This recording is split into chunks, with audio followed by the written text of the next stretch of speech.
ఆయన్ని ఇంప్రెస్ చేసేదానికి ఒక పసుపచ్చ చీర, తెలుగుదేశం పార్టీ కలర్ చీరని కట్టుకొని ఆయన్ని కలిసి ఆయన్ని అభినందించడం, ఆయనతో చర్చలు జరపడం, ఆయనతో కుట్రలు చేయడం, ఇంతకన్నా దారుణమైనటువంటిది అమానవీయమైనటువంటి ప్రవర్తన ఎక్కడైనా ఉంటుందా అని నేను ప్రశ్నిస్తా ఉన్నా. ఎంత దురదృష్టం అంటే, మీరు చేస్తున్నటువంటి పని ఈరోజు కొన్ని ఆస్తుల్ని జగన్ గారు మీకు ఇవ్వాలనుకున్నా ఇవ్వలేని పరిస్థితిలో ఎందుకున్నారన్నటువంటి విషయం కూడా మీ అందరికీ కూడా తెలుసు. ఎందుకు ఆయన జైలుకు వెళ్లాల్సి వచ్చింది, దీనికి కారకులు ఎవరు అన్నటువంటిది రాజశేఖర రెడ్డి గారి మరణం తర్వాత ఆ కారకులు ఎవరన్నటువంటిది మీకు తెలుసు. ఆ కారకులు శంకర్రావు అయితేనేమి, కాంగ్రెస్ పార్టీకి చెందినటువంటి శంకర్రావు అయితేనేమి, ఎర్రంనాయుడు అయితేనేమి. ఎర్రంనాయుడు ఎలా చనిపోయాడో మీకు తెలుసు. భగవంతుడు ఉన్నాడు, ఎవరైనా తప్పు చేస్తే శిక్షించేదానికి భగవంతుడు పైన ఉన్నాడు అన్నటువంటి విషయం. అశోక్ గజపతిరాజు మర్చిపోయారా?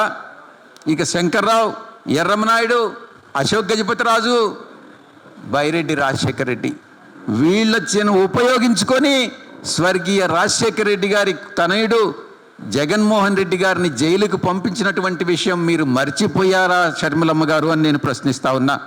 లేక మరిచిపోయారా? మరిచిపోయినట్టు మీరు మీ యొక్క స్వలాభం కోసం మీరు నటిస్తున్నారా అన్నటువంటి విషయాన్ని నేను ప్రశ్నిస్తా ఉన్నా. ఇలాంటి నటనలు రాజకీయాల్లో అవసరం లేదు షర్మిలమ్మ అనే విషయాన్ని కూడా నేను మీకు తెలియజేస్తా ఉన్నా. షర్మిలమ్మ గారిని చిన్నప్పటి నుంచి నాకు 67 సంవత్సరాలు. జగన్ గారిని కానీ షర్మిలమ్మని కానీ చిన్నప్పటి నుంచి చూసినటువంటి వ్యక్తిని. రాజశేఖర రెడ్డి గారి తండ్రి రాజారెడ్డి గారి దగ్గర పనిచేసినటువంటి వ్యక్తిని ఆడిటర్గా. నన్ను వైవి సుబ్బారెడ్డి గారు ఆమెకి చిన్నాన్న అవుతారు.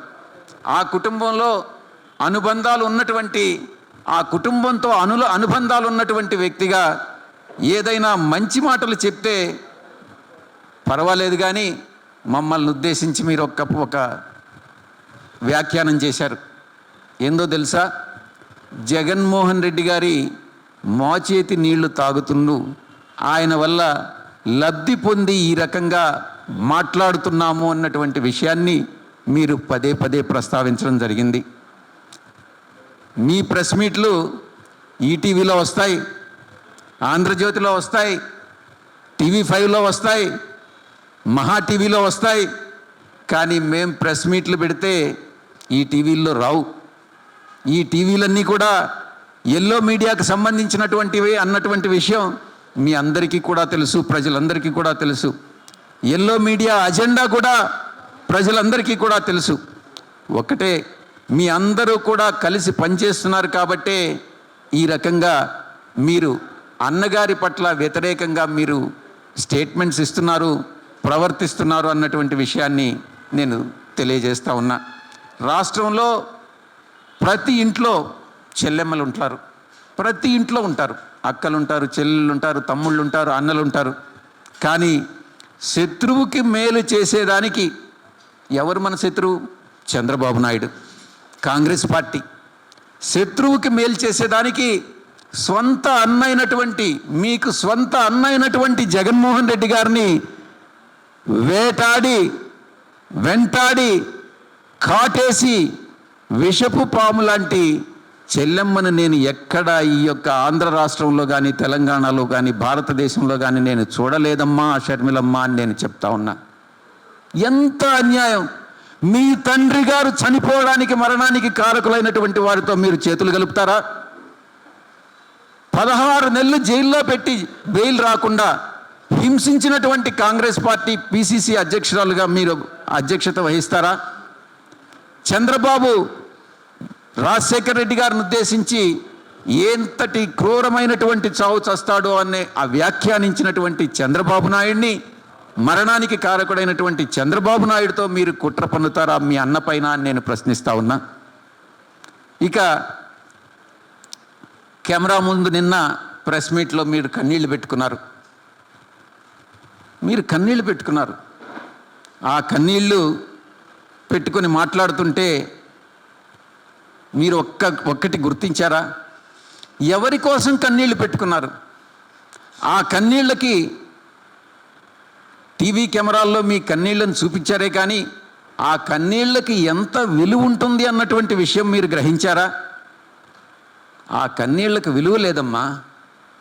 ఎందుకంటే స్వర్గీయ రాజశేఖర రెడ్డి గారు పైనుంచి ఆయన ఆత్మ క్షోభిస్తూ ఉంది. ఈరోజు ఆత్మక్షోభానికి చేస్తున్నటువంటి మీరు కన్నీళ్లు పెట్టుకున్నంత మాత్రాన ప్రజలు నమ్ముతారని మీరు భావించవద్దు అని నేను చెప్తా ఉన్నా. చంద్రబాబు సూపర్ 6 అంటూ వచ్చి అమలు చేయకుండా ఒక్క సూపర్ 6లో అమలు చేయకుండా తను వైఫల్యం చెందాడు కాబట్టే అక్క చెల్లెళ్ళని తల్లుల్ని తన వైపు లాక్కునేదానికి, ప్రజలను మభ్యపెట్టేదానికి మిమ్మల్ని వాడుకుంటున్నారు జగన్ గారికి వ్యతిరేకంగా అన్నటువంటి విషయాన్ని, ఒక పావుగా మీరు తయారయ్యారు అన్నటువంటి విషయాన్ని మీరు తెలుసుకోవాలని మీ అందరికీ మీకు నేను మనసారా విజ్ఞప్తి చేస్తా ఉన్నా. మరికొన్ని విషయాల్ని, ఆస్తులకు సంబంధించినటువంటి విషయాల్ని మీకు తెలియజెప్పాల్సినటువంటి అవసరం ఉంది. మీరు మీ యొక్క అన్న జగన్మోహన్ రెడ్డి గారికి వ్యక్తిగతంగా ఒక లేఖ రాశారు. ఆ లేఖ టీడీపీలో ఉన్నటువంటి చంద్రబాబు నాయుడు చేతికి ఎలా చేరిందమ్మా అని నేను ప్రశ్నిస్తా ఉన్నా. ఆ తర్వాత మీరు ట్వీట్ కూడా చేశారు.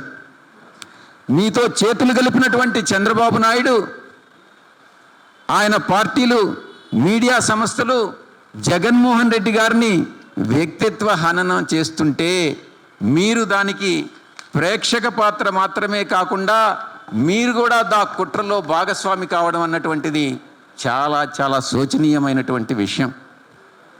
జగన్ గారు ఇక కొన్ని విషయాలు ఆస్తులకు సంబంధించి మీకు చెప్పాలి.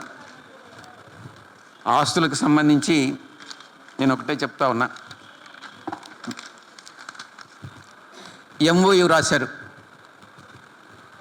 ఎంఓయు మెమొరాండమ్ ఆఫ్ అండర్స్టాండింగ్ ఎవరి మధ్య జరిగింది? జగన్మోహన్ రెడ్డి గారి మధ్య, షర్మిలమ్మ గారి మధ్య. ఎప్పుడు జరిగింది? 2019 ఆగస్టులో జరిగింది. అది ఆయన జగన్మోహన్ రెడ్డి గారు ముఖ్యమంత్రిగా అయిన తర్వాత జరిగింది. ఆ రోజు అప్పటికి 2009లోనే రాజశేఖర రెడ్డి గారు చనిపోయారు. చనిపోయిన తర్వాత 2009లో చనిపోతే 10 సంవత్సరాల తర్వాత జగన్మోహన్ రెడ్డి గారే స్వంతంగా పిలిచి తనకై తాను తన ఆస్తిలో తను స్వార్జితం, తను స్వంతంగా ఆర్జించినటువంటి తన ఆస్తిలో, అంటే అంతకుముందే పంపకాలు పార్టీషన్ జరిగినప్పటికీ కూడా తను స్వార్జితమైనటువంటి ఆస్తిలో 40% మీకు ఇస్తానని ఆయన ఎంఓయు చేసినటువంటి విషయం అందరికీ కూడా తెలుసు. ఈరోజు అటువంటి అన్న అది న్యాచురల్ లవ్ అండ్ అఫెక్షన్తో నా చెల్లికి నేను ఇవ్వాలి అన్నటువంటి ఒక మంచి ఉద్దేశంతో ఆయన ఆ ఎంఓయు చేయడం జరిగింది. అది ఆ ఎంఓయులో చాలా స్పష్టంగా చెప్పుంది. కోర్టుల్లో కేసులు పరిష్కారమైన తర్వాత ఆయన ఆర్జించినటువంటి స్వార్జితమైనటువంటి ఆయన ఆస్తిలో 40% ప్రేమతో నా చెల్లెలకి ఇస్తాను అని చెప్పినటువంటి మాట వాస్తవం. కోర్టు కేసులు అయిన తర్వాత అన్నటువంటిది మీరు ఇక్కడ అర్థం చేసుకోవాల్సి ఉంటుంది. దానికి మీరు ఒక్కసారి ఆలోచించండి. మీ గుండెపైన చేసుకొని మీరు చెప్పండి, మీరు రిటర్న్ గిఫ్ట్గా జగన్మోహన్ రెడ్డి గారికి ఏమిచ్చారు అన్నటువంటి విషయం. మీరు రిటర్న్ గిఫ్ట్గా జగన్మోహన్ రెడ్డి గారికి మీరిచ్చింది చంద్రబాబు నాయుడు, ఒక దుర్మార్గపు ముఖ్యమంత్రి, ఎవరైతే రాజశేఖర రెడ్డి మరణానికి కారకుడో అటువంటి వ్యక్తితో మీరు లాలూచీ పట్టడం, మీరు కుట్ర చేయడం, మీ అన్నకు వ్యతిరేకంగా అతనితో లాలూచీ పడి మీ అన్నని ఇబ్బంది పెట్టేటటువంటి కార్యక్రమంలో భాగంగా మీరు చేయడం ఆయనకి ఇచ్చినటువంటి మీరు రిటర్న్ గిఫ్ట్. ఇక ఎందుకు జరగాల్సి వచ్చింది? ఎందుకు ఈ రకంగా జరిగింది? కోర్టు కేసుల తర్వాత ఎందుకు ఇవ్వాలని అన్నటువంటి నిర్ణయం తీసుకోవడం జరిగింది. దానికి ఇద్దరు రిటైర్డ్ సుప్రీంకోర్టు జడ్జెస్ ఒక లీగల్ ఒపీనియన్ ఇచ్చారు. ఆ లీగల్ ఒపీనియన్లో చాలా స్పష్టంగా ఈ యొక్క సరస్వతి దీనికి సంబంధించినటువంటి ఆస్తుల విషయంలో ఇవి ట్రాన్స్ఫర్ కానీ జరిగితే అది కోర్టు వయలేషన్ అవుతుంది, ఈడీ ఇచ్చినటువంటి ఆర్డర్కి వ్యతిరేకంగా చేసినట్టు అవుతుంది, ఈ యొక్క ఆస్తుల పంపకాలన్నీ కూడా కోర్టు కేసులు పూర్తయిన తర్వాతనే మనం చేయాల్సి వస్తుంది అన్నటువంటి అభిప్రాయాన్ని లీగల్ ఒపీనియన్ వ్యక్తం చేసినటువంటి నేపథ్యంలో అటువంటి ఎంఓయూలో ఆ క్లాజ్ పొందుపరచడం జరిగింది. కానీ మీరేం చేశారు? షేర్ సర్టిఫికేట్స్ లేకుండా మీ అన్న శ్రీ జగన్మోహన్ రెడ్డి గారి సంతకాలు లేకుండా షేర్ సర్టిఫికేట్స్ మిస్ అయ్యాయి అన్నటువంటి ఒక పథకం ప్రకారం ఒక నెపంతో ఎవ్వరికీ తెలియకుండా ఆ షేర్స్ అన్నిటినీ కూడా గిఫ్ట్ డీడ్స్ కూడా లేకుండా ఆ యొక్క ట్రాన్స్ఫర్ డీడ్స్ అనేటటువంటివి షేర్ ట్రాన్స్ఫర్ డీడ్స్ లేకుండా సంతకాలతో దొంగ సంతకాలతో మీరు ట్రాన్స్ఫర్ చేసుకున్నారు. దాని యొక్క రిజల్ట్ ఏందనేది మీరు ఒక్కసారి ఆలోచించారా? లీగల్ ఒపీనియన్లో చాలా స్పష్టంగా చెప్పారు. ఇదే కానీ జరిగితే జగన్మోహన్ రెడ్డి గారు బెయిల్ క్యాన్సిల్ అయ్యేటటువంటి అవకాశం ఉంది, ఇది చేయొద్దు అన్నటువంటి విషయాన్ని చాలా స్పష్టంగా లీగల్ ఒపీనియన్లో చెప్పారు.